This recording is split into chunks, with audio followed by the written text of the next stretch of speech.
Silvija, pasakyk prašau, kada yra geriausias laikas turtą pirkti arba parduoti? Tavo nuomonė. Taip. Kada geriausias laikas pirkti? Tai niekas to niekur nerašo, nesako, bet mano nuomonė, geriausias laikas pirkti arba parduoti yra tada, kada reikia. Jeigu matote, kad jums per mažai ploto, nežinau, vaikas gimė arba atvirkščiai ten išsiskyrė kažką, ten vaikai išėjo gyventi ir tas namas lieka, erdvės tos daug ir norite keisti gyvenimą į geresnį. Ir atėjo tas laikas, arba pirkti naują, arba parduoti. Tai vat mano nuomonė ir tokia yra ir aš taip ir klientam transliuoju, kad kada tas geras laikas. Dabar. Ta prasme, kada jūs jaučiat, kad vat reikia pokyčių.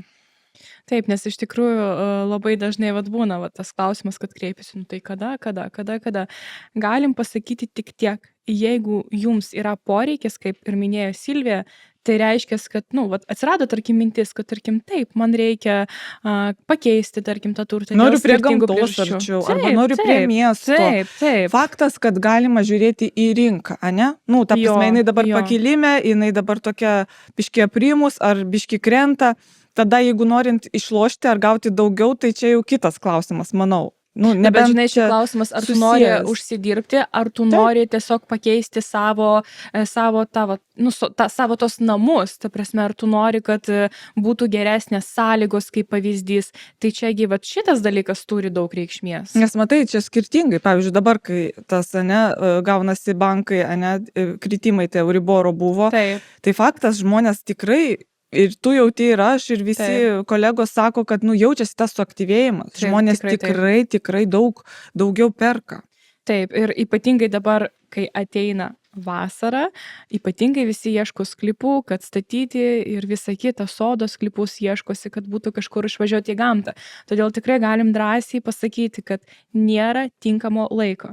Visada yra tinkamas ir geras laikas. Tik turit kažkokį tai poreikį. Ir žinot, kai mums pradeda sakyti, pavyzdžiui, kad dabar labai aukštos kainos, ar ten Euriboras, dar kažkas, taip, suprantam, bet kai yra poreikis, tu tiesiog imi ir pirki ir tiek. Todėl tinkamas laikas yra tada, kai jis yra tinkamas būtent jums, kai jūs jaučiat, kad jums reikia kažkokių tai pokyčių, naujienų ir visa kita. Pilnai sutinku, nes sakau, tas pokytis kartais tiek daug duoda. Žmonės tiesiog supraskit, kad jeigu jūs keičiat būstą, nesvarbu, į didesnį ar į mažesnį, bet tiesiog atėjo laikas pakeisti gyvenimą, tai jūs žiūrėkit, pakeičiat būstą ir jūs gyvenat laimingą gyvenimą, o tai ir prideda tos ilgamžiškumo. Laimingas žmogus tikrai gyvena ilgiau. Tai todėl mes ir akcentuojam, kad laikas ateina tada, kada jums reikia. Kada jums reikia pokyčių, tada ir reikia kreiptis į brokerius, kaip mes padėti. Gal ir patys galit parduoti. Čia aš visada sakau, bandykit, jeigu galit. Tai mes taip ir norim akcentuoti, kad mes tikrai galime padėti jums parduoti, nusipirkti, išderėti geras sąlygas, duoti kontaktus. Taip pat, jeigu reikia, kreipkitės, mes su Andželika esam atviri jūsų klausimams. Nes laimingi klientai, laimingos mes. Tikrai taip, laimingi klientai mums yra labai svarbu. Taip.